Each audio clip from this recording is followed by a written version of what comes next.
Goma au centre de toutes les attentions, surtout avec son aéroport international. Alors que la guerre d'agression s'enlise, une déclaration pour le moins déroutante de Paul Kagame, les génocidaires en chef et le criminel de l'Afrique centrale, relance le débat. Le président rwandais aurait-il cette fois ôté tout simplement le masque? C'est la question et non une affirmation. Pendant ce temps, à Washington, deux voix puissantes s'élèvent. Vous les avez suivis, les sénateurs Tim Kaine et Cory Booker, qui brisent le silence et dénoncent il dénonce frontalement la politique américaine à l'égard du Rwanda, accusant Donald Trump d'avoir manqué à ses responsabilités.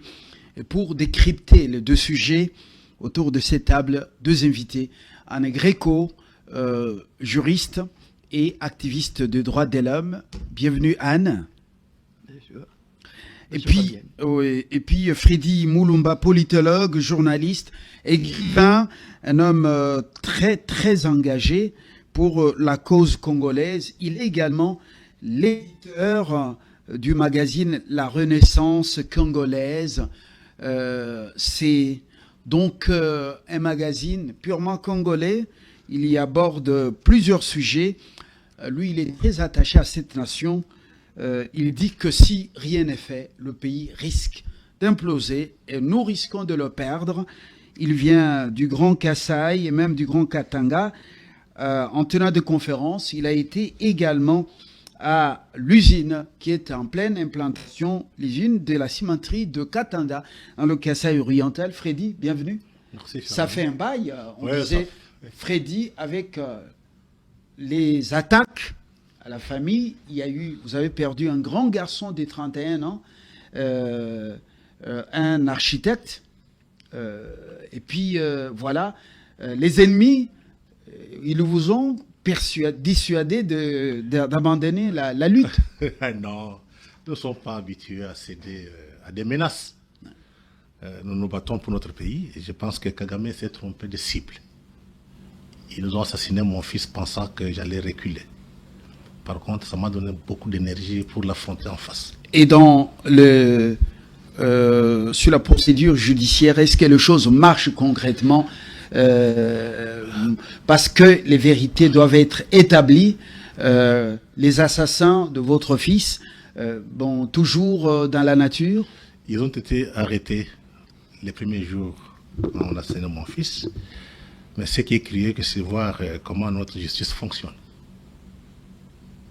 L'infiltration n'est pas seulement dans l'armée. Elle est partout dans la justice. On a fait par tous les moyens pour qu'on ne les condamne pas. La complicité même au niveau des juges. Ils sont innocentés, purifiés. Je peux vous dire que Kagame a infiltré notre magistrature comme il l'a fait avec notre armée. C'est ce qu'il faut retenir. On est distrait. Hein. Il y a de bonnes choses, il y a des choses qui se passent, mais on ne s'intéresse même pas. L'armée, l'administration, la justice, même la plupart des institutions publiques sont infiltrées. Voilà la vérité. Voilà pourquoi on tourne en rond. Rien ne fonctionne. Vous êtes un journaliste, pas flatteur. Dites-nous, concrètement, vous venez de Katanga, territoire de Katanga, dans le Kasaï oriental. Les Chinois sont à pied d'œuvre. Dites-nous, est-ce réellement, en 2026, on aura une usine du ciment au Kasaï, dans le Grand Kasaï, pour juste mettre fin à la dépendance du Grand Kasaï au Grand Katanga et à la ville de Kinshasa? Oui, j'étais sur place, j'ai vu l'usine. D'ailleurs, dans la Renaissance congolaise, il y a des images, il y a des photos. J'étais sur place. Donc, les usines sont fabriquées en Chine. On vient les monter directement. Donc, tout est prévu entre les mois de février et mars. On va sortir les premiers sacs de ciment. Donc, on va inaugurer, mais en sortant les premiers sacs de ciment. Très bien. Ça, ce sont des nouvelles encourageantes, surtout pour les routes. On a besoin plus du ciment cette fois-ci, avec le système de béton. Anne, Je me tourne de votre côté. La toute première préoccupation, Le problème, Kagame ouais. dit que, oui, Goma, Kavumu et Bukavu, ça fait partie Écoutez, de ces problèmes. c'est Et un alors, petit peu s'est-il dévoilé? l'incantateur, pendant 3h30 d'une interview sans direct, un peu la méthode Coué, mais croche. Il a essayé de nous convaincre que c'est lui le maître de Goma. Non? Le seul maître, c'est le temps. Et le temps n'appartient pas à Kagame. Il appartient au peuple congolais. Alors quand tu viens nous dire que il laisse Goma, Bukavu, toutes les villes, et qu'on lui prenne ses problèmes, mais il rêve. Ces problèmes, il les a créés lui-même. C'est lui qui est l'agresseur. Et je ne parle pas de 94, du 6 avril 94. Je parle bien avant. Lui qu'on a fait passer pour quelqu'un, le vendeur de... Non, non, non, non. Il était déjà formé. Et le problème n'est pas le peuple congolais. Le problème vient des Tutsis et des gens de Kenya, de l'Ouganda, qui ont eu le ventre plus gros que les yeux. Est-ce que Macron, Emmanuel Macron, En ce qui me concerne, s'il vous plaît, je s'il ne vous pense plaît, pas. s'il vous plaît, Emmanuel Macron plaide pour la réouverture de l'aéroport international de Goma pour des raisons humanitaires, justement. Alors, Ça, c'est quelque chose que j'ai contesté. Macron est avec, il y a 15 jours. est avec le Rwanda, qui est le bras Attendez. armé Attendez. de multinationales. Est-ce qu'il est sincère? Non. Je vous ai dit la semaine dernière que ça a été une erreur que le président Fachi aille à la conférence de la paix à Paris. Parce que nous savons ce qu'il y a derrière ça. Nous savons qui est Macron. Et pour moi, que ce soit Paris, Doha, il faut les écarter. Il faut avancer et non plus perdre du temps à ces gens-là. Car ce sont eux les agresseurs. Si je m'en tiens à ce que j'ai eu comme information, l'élection du Rwanda et de l'Ouganda, elle date d'avant le 94. Mobutu craignait de prendre l'avion avec Abiyarimana parce qu'il savait qu'on allait l'abattre. Et la première des choses qu'ils ont fait, c'est de couper, après la mort d'Abiyarimana, l'assassinat, c'est de prendre Bukavu et Goma. Donc c'était bien une stratégie. Et qu'on ne vienne pas nous dire que c'est parce qu'ils étaient à la poursuite des assaillants rwandais ou tout. Nous ne sommes pas concernés par ça. Ils ont transposé le problème pour pouvoir envahir le pays, avoir une couverture et ensuite spolier en assassinant les populations locales. Et ça, je ne peux pas l'encaisser. La Génécolte est une réalité. Et il faut que la communauté internationale prenne sa responsabilité à ce sujet. Mais cette communauté internationale est complice. On a utilisé Kagame. En ce qui me concerne, oui. On veut maintenant qu'il En ce qui me qu'il ne concerne, puisse oui. pas dénoncer les choses. On veut le faire partir par, non, quand même, avec un peu d'honneur. Et non. quelle est cette communauté internationale qui va... Regardez Doha, dont le président Fachi a reçu l'émir Al-Thani la semaine dernière, il y a quelques jours. Nous savons très bien que Doha, c'est le premier investisseur du Rwanda. Nous savons très bien qu'il a bénéficié des minéraux de sang. Nous savons très bien qu'il a investi pour mieux nous spolier. Alors, nous ne sommes pas les demandeurs, hein. Nous sommes nus pas je ne me posais pas en tant que victime, parce que j'aime pas le terme victimisation. Ça, je n'aime pas. Et qu'il faut rendre, coup pour coup. Soyez certains que dans les contacts que moi j'ai avec la population congolaise, elle dort d'un œil. Ne pensez pas qu'elle va laisser faire, comme dit Kagame, c'est lui qui décide si l'aéroport de Goma sera ouvert ou non. Non. Il y a d'abord l'arrestation des principaux criminels. Il y en a un qui vient se disant qu'il est en train de mourir. Kabarebe. Mais il y a... Kabarebe. James Kabarebe.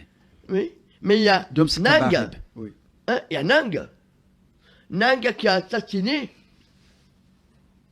plus de 10 000 personnes en janvier. Moi, je peux vous dire que quand il avait annoncé qu'il devait arriver à Kinshasa le 30 juin, nous avons tous pris des précautions parce que d'abord j'étais une Mundele, ensuite on savait les liens que j'avais avec Étienne Tshisekedi, avec certains opposants. Eh bien, pendant des mois, je ne suis pas sorti, sinon en catimini et en plein jour, et en changeant chaque fois de chemin et de destination. Donc, je l'ai pris au sérieux, ça. Mais je n'ai pas non plus, ça ne m'a pas tétanisé au point de ne pas agir. C'est mal me connaître. Parce que s'il aurait fallu affronter un assassin, je l'aurais affronté droit dans les yeux. Alors, quand Kagame vient nous dire que c'est pas ses problèmes, c'est nous, mais il est malade. Il relève de la psychiatrie. Du reste, qu'est-ce que tu peux attendre d'un président dont la population est majoritaire à Hutu et qui remporte l'élection à plus de 99%. Non, attendez, c'est ça, c'est révélateur. C'est révélateur qu'on ne peut pas être démocrate et que tout est falsifié. Voilà. Et il faut savoir que Kagame est aussi dans notre cible. Et voilà. Freddy, quelle est votre lecture personnelle? Vous avez suivi Kagame. Maintenant, les raisons se multiplient. On doit chercher à résoudre les problèmes de Kagame avant de récupérer nous, Goma, rouvrir l'aéroport international, récupérer Kavumu, Bukavu et d'autres localités, villes. Nous sommes dans la diversion. Nous allons faire d'une pierre deux coups pour aborder la dénonciation de ces sénateurs américains, Kim et je crois Cory. Mais on commence par cette sortie médiatique de Kagame. Oui, je pense que M. Kagame, il ne reste pas beaucoup de temps au pouvoir. Quoi? Parce qu'il est maintenant contre ses propres maîtres. Il est arrivé au pouvoir avec les Américains. Il ne peut pas se mettre les Américains sur le dos. Ça, c'est un constat. Dites-vous? Je peux vous rassurer, et retenez ce que je vous dis. Kagame, c'est fini. C'est question de quelques mois. Pourquoi? Kagame n'apporte rien à l'Amérique. Quand on dit l'Amérique, ce ne sont pas des globalistes, ce sont pas des hommes d'affaires. L'État américain ne gagne rien de Kagame. Rien du tout. Par contre, les privés américains, ce qu'on peut appeler les globalistes, mondialistes, gagnent beaucoup plus parce que c'est eux qui étaient à la base de la guerre Lafdel. Ça, c'est la bande de Soros, George, Oui. la bande de Bill Clinton. Mo Ibrahim, Exact. les criminels de Kansas comme Bill Clinton, son épouse et les autres. Donc c'est un petit groupe, c'est un groupe de gens assoiffés du sang et de faire plus de bénéfices. En fait, c'est eux qui sont à la base de la guerre Lafdel. C'est eux qui ont soutenu Kagame pendant au moins 30 ans. Aujourd'hui, on n'a pas besoin de lui. On a besoin du Congo. Pourquoi on a besoin du Congo? par rapport au Rwanda, nous entrons dans une période de compétition de grandes puissances. La Chine, l'Amérique, la Russie. Mais pour le moment, c'est entre la Chine et l'Amérique. Pourquoi? La Chine contrôle 80% des minerais stratégiques. Et ces minerais sont raffinés en Chine. Donc l'Amérique dépend de la Chine pour ses usines d'armement, pour ses avions supersoniques. Et dernièrement, Pékin avait décidé de réduire la sortie des minerais stratégiques vers les États-Unis d'Amérique. C'était parmi les représailles suite à leur guerre commerciale. Mais il y a aussi la guerre électronique ou bien la guerre technologique, la compétition. La Chine est tellement en avance. Ils ont maintenant ce qu'on appelle technologie de 6, ils avaient 5G, maintenant ils ont 6G. Donc ils sont tellement en avance par rapport à l'Amérique. La Chine, au niveau technologique, en avance, contrôle tous les matières, tous les minéraux, la grande partie des minéraux stratégiques qu'on raffine chez lui. Donc la Chine est plus puissante que l'Amérique. Mais pour le peuple américain, pour le pouvoir américain, l'État américain, il ne peut pas accepter d'être dépendant longtemps à la Chine pour importer les minéraux stratégiques ou bien d'autres produits. Et pour ça, on a besoin du Congo. Voilà l'essence du deal que le président Tshisekedi va signer avec l'Amérique de Trump. C'est pour avoir aussi le contrôle des minerais stratégiques chez nous. Mais le président... Ils vont s'affronter. Oui. Mais le président, on apprend que ils seront à Washington, mais nous faisons d'une pierre deux coups. La deuxième thématique, on peut de temps en temps aussi la balancer. Les deux sénateurs, Booker et Kaine, ont écrit à Marco Rubio, le secrétaire d'État américain, pour lui dire, eh ben, cet accord de paix de Washington a des insuffisances, des faiblesses. Le sang coule dans l'est du Congo. Et l'administration Trump n'a pas été exigeante vis-à-vis du Rwanda, l'agresseur. Et vous avez suivi, ils ont dit, mais comment on doit privilégier les affaires, le volet économique, mais on abandonne, on fait tabula rasa sur les crimes commis. On ne parle même pas justice. Et puis, les deux sénateurs disent, ils sont soutenus par plusieurs autres sénateurs, ils disent que cette diplomatie tapageuse de l'administration Trump n'a pas produit des effets escomptés dans l'est du Congo. Vous les avez suivis quand même? Oui, je n'ai pas suivi malheureusement, j'étais tellement pris par autre chose. Oui. Ce qu'il faut dire ceci, la politique étrangère américaine est très complexe. Ceux qui nous font la guerre sont les Américains, non? Ce sont les Américains, les Européens et les Européens. Ouais, qui soutiennent Kagame. Et on veut signer un deal avec l'Amérique, donc minerais contre sécurité, pour que la guerre termine. Ça signifie qu'il y a deux forces qui s'affrontent aujourd'hui. La force de l'Amérique à Fest, incarnée par Trump, ce qu'on appelle souverainiste. Et la force des globalistes, ce qui est à la base de la guerre de la Fidèle.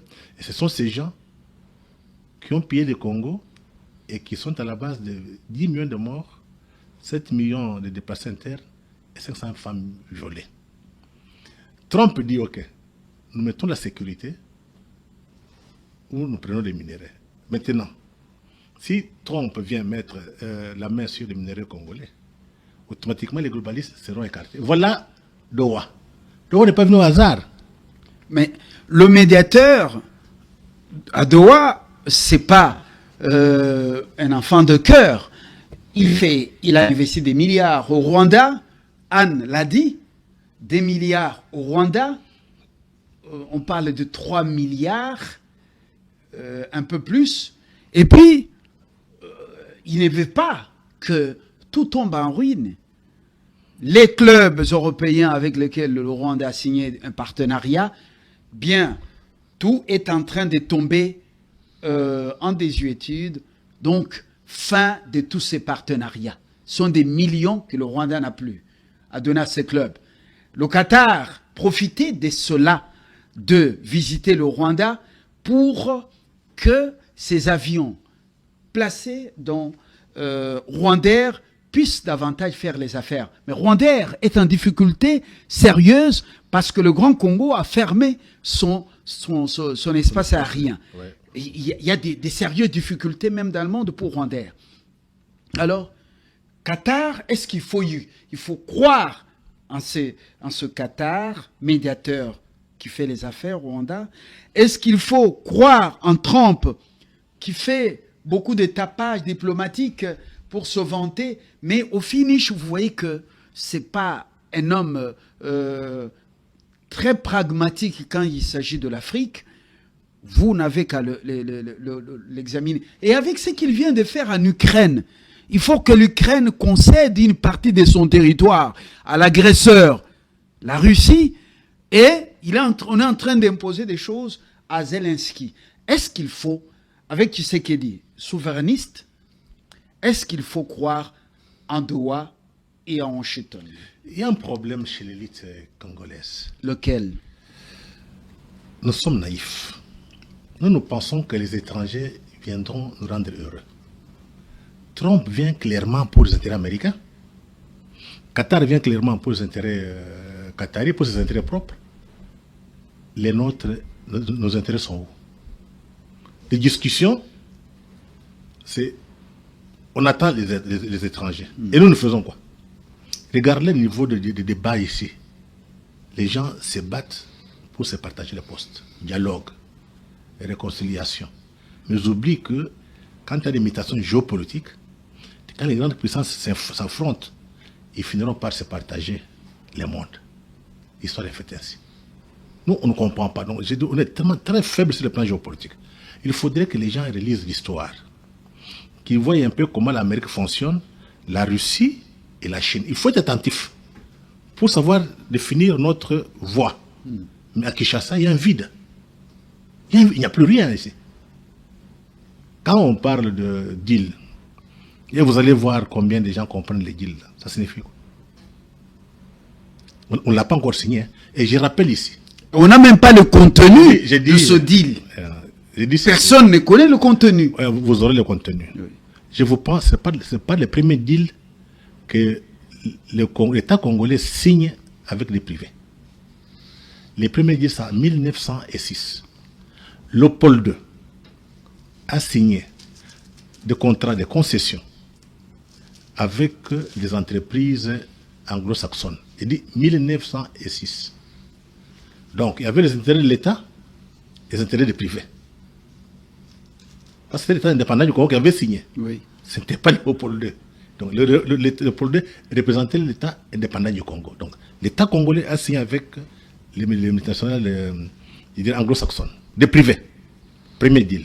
Deuxième deal, celui que Kabila a signé avec les Chinois. Il a signé d'abord, c'était Chan. Donc, 5 chantiers. Et puis après, révolution de la modernité. Non. Bon, avec Exim Bank et autres. Mais tous ces milliards sont entrés dans les poches des individus. Le gouverneur que Kagame avait placé à la tête du Congo. Regardez la qualité de nos routes. Boulevard du 30 juin. Canalisation en pierre. Piètre comme ça. Et puis après... donc les collecteurs qui amenaient de l'eau de l'autre côté du fleuve, bouchés par de faux constructeurs chinois, vous avez vu la qualité. Quand il pleut, une petite pluie, c'est l'océan. Je ne dis même pas le fleuve, c'est l'océan, le boulevard du 30 juin. Une question. Regardez le boulevard Lumumba, Freddy Moulumba. Alors, tout ça, les milliards sont entrés dans les poches du gouverneur central. J'explique. J'ai dit, il y a le premier deal, oui. 1906. Deuxième deal, Kabila avec les privés chinois, l'État congolais.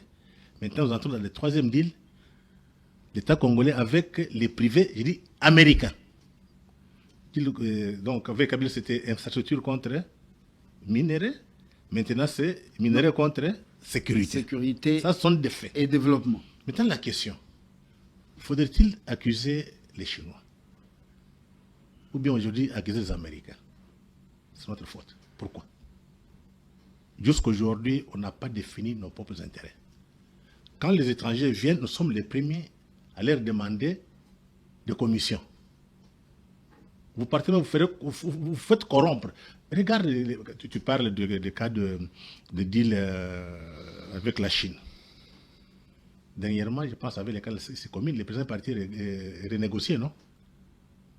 Les Congolais sont partis, ils ont fait des magouilles. Les Chinois peuvent faire quoi? Vous venez, vous voulez, on vous corrompt. On va vous corrompre. On a renégocié. Si demain, on signe avec les Américains, il faut tirer les leçons du passé. Ça signifie qu'il faut que les débats soient dans l'opinion. Les spécialistes en matière doivent expliquer au peuple qu'est-ce qui se passe réellement. On n'empêche à personne de faire des recherches et de parler. Nous sommes responsables de ce qui nous arrive aujourd'hui. Responsable, oui, mais Anne dit que il ne faut pas attendre grand-chose, ni de Doha, ni de Washington, surtout avec la diplomatie spectacle de Trump. Il dit, il faut même pas. Regardez la résolution 13, non, 27, 2773. Oui, oui. Voilà. Cette résolution, jusqu'au maintenant, un chiffon, ou tout simplement bon pour, elle est bonne pour les tiroirs. De la première rue à Manhattan, aux Nations Unies. À qui la faute? Je te prends un exemple précis. Le Congo est occupé. 5 ans bientôt, Bunagana est occupé. 6 mois, Bukavu et Goma. Et quand vous venez dans 6 mois, c'est déjà au-delà. Au-delà. Oui. Et quand vous venez dans l'opinion publique congolaise, dans les médias, chez les hommes politiques, qui en parle? Vous allez accuser les autres? Nous avons une classe politique qui n'est pas à la hauteur des enjeux, qui ne comprend pas les grandes mutations géopolitiques et qui n'a pas l'essence de l'histoire. Voilà où nous nous trouvons. C'est vrai, tu vois. N'importe qui viendra ici, si nous sommes naïfs, on va nous exploiter. C'est tout. Mais quand vous êtes sérieux, on vous respecte. Hein? Nous devons construire un rapport de force et qu'on soit sérieux. Et quand on va négocier, qu'on ait des gens compétents qui peuvent négocier avec les Américains, avec les Chinois, avec les Russes. Mais ce n'est pas le cas. À qui la faute? Aux autres ou bien non? Commençons par parler nous-mêmes de nos propres problèmes. On n'en parle même pas. Vos médias sont ici. Qui en parle? Vous avez suivi Anne. Le cardinal Ambongo, sur l'esplanade du Palais du Peuple, s'adressait aux jeunes. Un discours qui vaut la peine pendant cette période. L'homme du dialogue inclusif avec les protestants. Quelle a été votre réaction? Qui restent dans leur église, dans leur temple, et qui laissent la politique de la cité aux citoyens. Ils ne sont que des citoyens comme les autres. Pas plus, pas moins.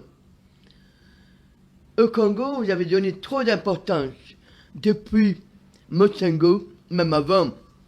Je ne vais pas parler des autres que Etsu, non, je préfère pas. Mais vous avez donné trop d'importance au clergé. Au clergé habillé de rouge. Le Vatican. Combien de divisions?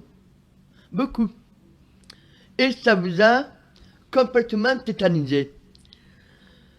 À Bongo, seul, pour moi, ce sont des traites.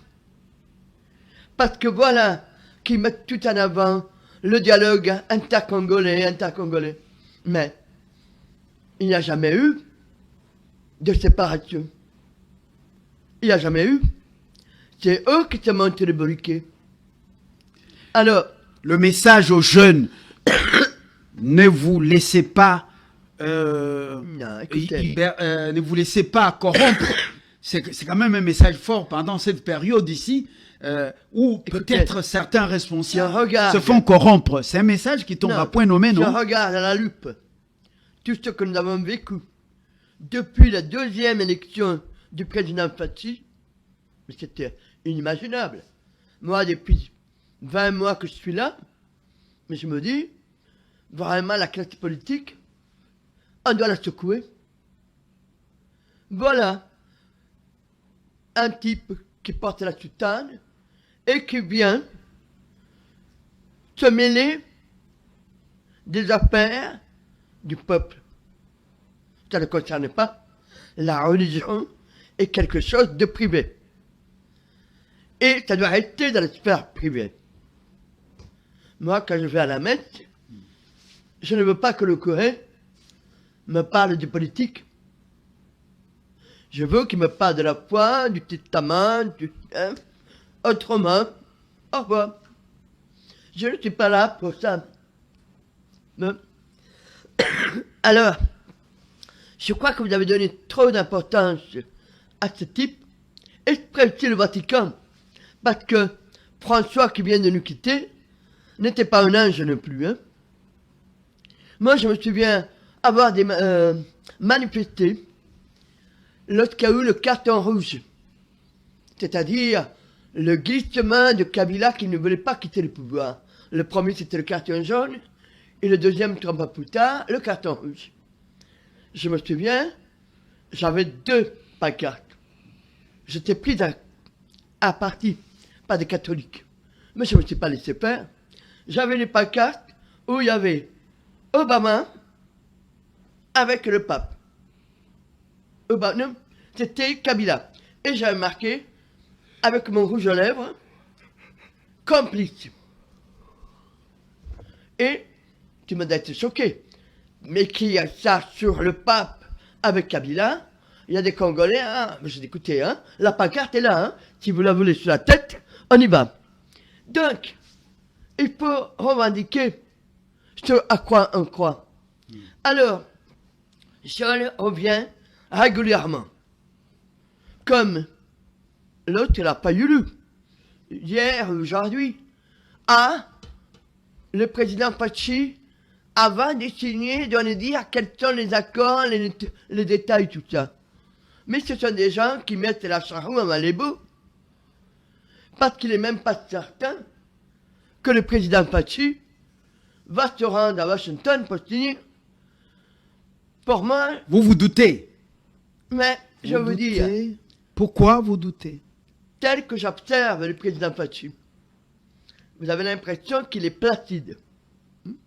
Moi, je me souviens d'une photo au premier quinquennat où on voit Kabila lui rendre visite et Félix très avenant, tout ça. J'ai vu la photo l'autre jour avec l'émir El Thani. Nous subissons le Qatar en France. Hein. Les meilleurs fleurons de Paris appartiennent au Qatar. Nous avons été colonisés par eux, hein. Mais ça, on ne le dit pas.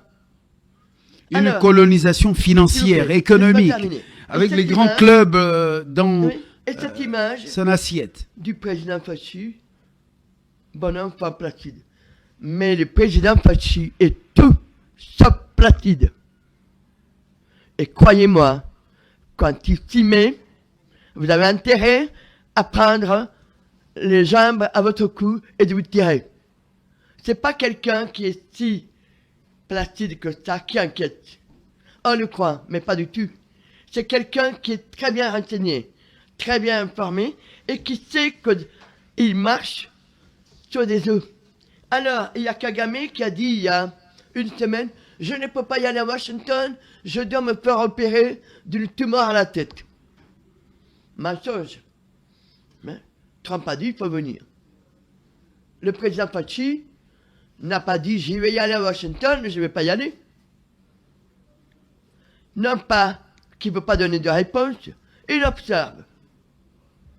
Et s'il va à Washington, ce sera certainement pas pour signer les accords, parce que il faut avant tout que la résolution 2773 de l'ONU s'applique. Et jusqu'à présent, on ne voit pas. On voit ce va-et-vient entre Doha, Kigali, Kinshasa, Doha, Kigali, Kinshasa, et top. Non, avec l'envoyé de Trump, qui nous a aussi berné. Alors, non, je crois qu'à la diplomatie agissante du président Félix, telle que je la vois maintenant à Belgrade. Eh bien, pourquoi Belgrade? Vous savez ce que c'est la Serbie? La Serbie est le pays la province qui s'est opposée à la balkanisation de la Yougoslavie en 1993. Et pour faire céder les Serbes, la CPI a fait arrêter Milosevic, qui est mort dans les geôles de la CPI à La Haye. Les Serbes sont patriotes. On a dressé les musulmans, la Croatie, contre la Serbie. La Serbie a été ferme. Dernièrement, il y a eu des manifestations très importantes à Belgrade, anti-Union européenne. Mais n'oublions pas une chose, c'est que le président de la Serbie nous a déjà tendu la main. Je n'ai pas les précisions, mais je me souviens très bien qu'il nous a vendu des denrées alimentaires à bas prix. Et ça, c'est important. Là, il est venu déjà. Et le président Félix lui rend la politesse. Ce qui s'est passé la semaine dernière à Luanda, l'Union européenne, avec l'Afrique, c'est une piscinette. Par contre, ce que moi je crois, c'est si le président Faci multiplie les contrats multilatéraux avec beaucoup d'États, il sera lui l'homme qui fera bouger le monde dans la décennie à venir. Parce que nous ne supportons pas la mainmise de la haute finance sur les peuples. Et les peuples sont attachés à leur terre. Ils sont patriotes. Et ça, on l'oublie. Voilà. Merci Anne. Freddy, vous êtes optimiste au-delà de l'inconscience d'une élite des jouissances au pays, dans tous les domaines de la vie, au-delà de l'opportunisme, au-delà de cette élite qui ne voit que son ventre, oui, son compte en banque et son charroi automobile. Vous êtes optimiste. Qu'est-ce qui légitime votre optimisme alors qu'on sait que ceux qui viennent... Donc Washington n'est pas sincère avec nous. On ne lui demande pas la sincérité ni Doha. L'Europe qui venait d'être en Angola avec l'Afrique aussi, ces gens sont des grands hypocrites. Et ils ont fait éclater le Soudan. Et aujourd'hui, ce sont deux maréchaux qui se battent au Soudan, donc dans le Grand Soudan. Après avoir émietté le Grand Soudan, vous voyez les sudistes qui s'entre-déchirent aussi. La misère. Freddy, pourquoi vous êtes autant optimiste? Je suis très optimiste parce que il y a l'histoire. Ce n'est pas la première fois qu'on connaît cette situation. Après notre indépendance, pour ceux qui connaissent l'histoire, il y a eu la session katangaise. Aujourd'hui, c'est Kagame avec les Rwandais qui sont venus occuper. Mais en 60, c'était Tshombe qui a déclaré l'État indépendant du Congo, au Congo, donc des Congolais, pas des étrangers. Mais comment la crise a été résolue? Ça, je parle des sens d'histoire. Il y a eu quelque chose d'important, c'était la guerre froide qui est apparue entre l'Union soviétique et l'Occident. L'Occident était obligé d'abandonner Tshombe pour que le Congo soit stable. Comme ça, ils peuvent être en compétition avec l'Union soviétique. Parce que si on était avec Tshombe, le Congo implosait, l'Union soviétique allait s'installer. Donc le communisme... Mais ils avaient déjà préparé Mobutu. Non, ça c'est après. Ils l'avaient déjà collé au dos de Lumumba depuis Bruxelles, oui. avant la table ronde, au palais d'Egmont. C'est connu. Ce que j'explique, oui, c'est ce qu'on appelle la philosophie de l'histoire. Il faut comparer les événements. Oui. Session katangaise, Tshombe soutenu par l'Union minière du Katanga pour qu'on crée un État. La Belgique avait déjà donné de l'argent. Donc, pas de l'argent comme tel, des militaires, la police, il y avait une monnaie. Donc, c'était un État. Maintenant, il fallait qu'on puisse reconnaître ça sur le plan international. l'Amérique a dit non. Parce que la menace venait du communisme.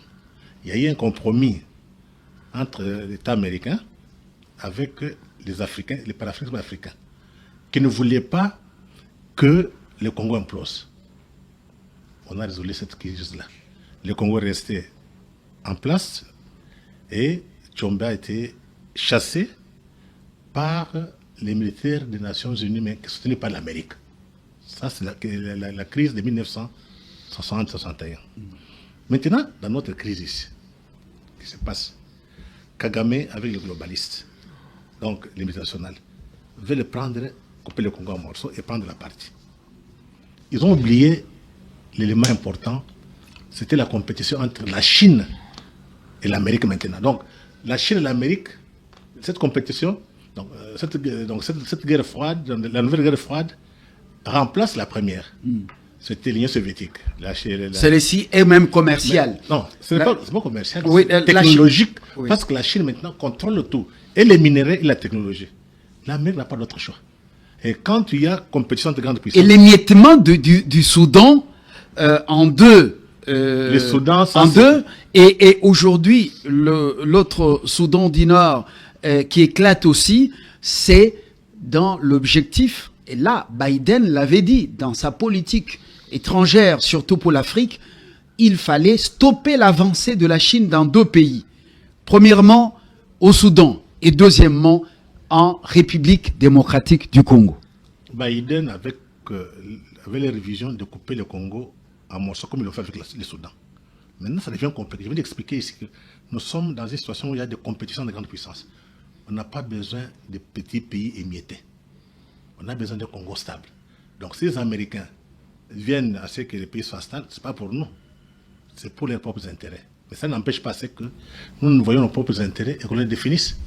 Le problème du Congo, c'est la qualité de sa classe politique, la qualité de son élite. Et voilà, la dernière question. Maintenant, chacun va prendre une minute 30, 1 minute 30. Anne, tout est clair maintenant. Plus que, donc comme l'eau de roche, que le Rwanda agresse et Kagame s'affiche. Le Rwanda agresse la RDC et puis ses minéraux. Je crois. La résolution de l'ONU, déjà votée. Mais elle est aussi contraignante. On le sait, pendant la crise du Golfe, quand Saddam Hussein avait envahi le Koweït, on connaît la suite sous Bush, père. Comment Saddam Hussein a été chassé du Koweït. Suite à la résolution de l'ONU, du Conseil de sécurité de l'ONU. Tout est clair. Même le Sénat américain reconnaît que le Rwanda agresse la RDC. Alors, qu'est-ce qui ne fait pas changer la donne sur le terrain? Kagame ne fait que s'entêter. Il y a aussi les intérêts des puissances occidentales qu'on ne dit pas. Et ça, j'ai l'impression qu'on le nie. J'ai écouté avec intérêt la déclaration du sénateur belge Compagnie qu'il a faite en disant que le RDC est agressé, que nous savons très bien que derrière l'agression, il n'y a pas que le Rwanda, il y a aussi les puissances occidentales. Et on essaye de déstabiliser les présidents battus avec des affaires collatérales et que la Belgique monte de toutes pièces. Le même genre d'affaires que j'ai vu qu'on a monté pour le vice-président de la Guinée équatoriale, Théodorine Obiang. Et là, on sort une plainte, alors que la RDC a sa structure juridique. À quel titre la Belgique se mêle des faits qui se passent au Congo? Le Congo n'est plus belge. Et lorsque je vois des opposants faire cette plainte par l'avocat de Kagame, on doit s'interroger. Et je ne peux pas accepter ça. Parce que on voit qu'en Belgique, que des Congolais qui volent la vie facile de l'Europe, mais la vie n'est pas facile en Europe, hein, qu'ils attendent un peu, ils verront, et qu'ils font la demande d'asile politique. Mais ce n'est plus du tout du temps de la dictature de Mobutu, de Kapela, ou de Laurent Désiré Kabila, qui tirait à balles réelles sur le peuple congolais. Et je dénonce cette attitude de la Belgique à l'égard du peuple congolais, avec des articles des journalistes, des journalopes, des prostituées que je préfère ne pas mentionner, et qui flèche de tout bois pour détruire la RDC. Tout à l'heure, vous m'avez posé une question concernant Kagame et son agression. Je suis quelqu'un qui revient souvent en arrière, à l'esprit d'escalier. Quand j'étais enfant, en Italie, j'étais petite, et on avait des propriétés. Mes grands-parents avaient des propriétés agricoles. Et la terreur de mes grands-parents était que les bergers, qu'on refusait de faire paître dans les vignobles, ne se vengent. Et je vais vous dire pourquoi. Ça me rappelle ce qui se passe au Rwanda. Les bergers, quand vous refusez qu'ils rentrent chez vous et qu'ils abîment vos vignobles, vous savez ce qu'ils font? La nuit, ils vont couper le fer des vignobles, ils vont allumer le feu, ils vont brûler les récoltes. Et ça, c'est un comportement que je vois chez les Tutsis rwandais. Ils ont demandé, ils voulaient rentrer dans le Congo, on refuse. Parce que, non, c'est trop. Il y a un génocide, pas les populations. Eh bien, puisque c'est comme ça, eh bien, on applique la manière forte des destructions, des assassinats, tout ça. Et ça, c'est typique des bergers. Et vous devez toujours garder en tête d'observer la nature. C'est très important. Le comportement des militaires bergers d'un pays ne diffère pas des bergers de mon enfance. Et non pas j'étais marqué, non pas du tout. J'étais toujours préservé. J'ai eu une vie dorée. Non. Mais j'étais quelqu'un qui était toujours en train d'observer et de questionner. Alors, quand vous me dites le Congo, mais le Congo a beaucoup de possibilités. Si vous croyez que Kabila, le faux Kabila, je ne peux pas croire que toute la classe politique congolaise, toute, ne savait pas depuis 2001 que Kabila était rwandais. Donc, ils ont péché par compromis. Merci. Anne, pour votre conclusion, le Congo a beaucoup de possibilités. Vous dites qu'il y a possibilité de s'en sortir. Freddy, votre mot de clôture, je ne dis pas de la fin, parce que la lutte continue. Nous l'avons commencé avec vous depuis des années. Les images sont là, je pense que nous allons gagner, ça prendra du temps. Hein, nous allons gagner, mais il faut qu'on puisse consentir beaucoup de sacrifices et qu'on travaille. Nous parlons trop, on lit peu, on écrit peu. Les autres peuples ont compris, il faut parler, mais aussi lire, écrire et tirer les leçons de l'histoire. C'est tout ce que je demande aux Congolais, de lire et de tirer les leçons de l'histoire et d'être du bon côté de l'histoire. Et c'est pour cela que vous êtes de moins en moins dans les médias traditionnels, surtout la radio et la télé, et vous écrivez maintenant beaucoup. Merci pour Renaissance congolaise. Autrefois, c'était Renaissance africaine qui était imprimée à Abidjan. Abidjan. Je vous ai croisé à Abidjan alors que vous étiez venu pour l'impression de l'un des numéros de votre magazine Renaissance africaine. Mais cette fois-ci, c'est essentiellement congolaise, exclusivement congolaise. Exact. Merci beaucoup. Nous avons ainsi fini ce numéro à 3. Aujourd'hui, nous n'étions pas dans les discussions, pour les discussions, parce que ce pays a besoin non seulement de ceux qui discutent, c'est très important, mais aussi de ceux qui réfléchissent. À très bientôt avec le même plaisir. Suivez-nous en rediffusion samedi à 9h, heure de Kinshasa, dimanche à 16h, et puis 20h le lundi. Avec le même plaisir sur Congo 26 Télévision. Il s'agit de 26 provinces du pays. Oui, la chaîne de l'unité nationale. Nous ne partirons pas de ce pays sans avoir gagné. Nous gagnerons et ce pays, nous le laisserons entre les mains de nos enfants. Oui, dans la joie et la gloire. Au revoir.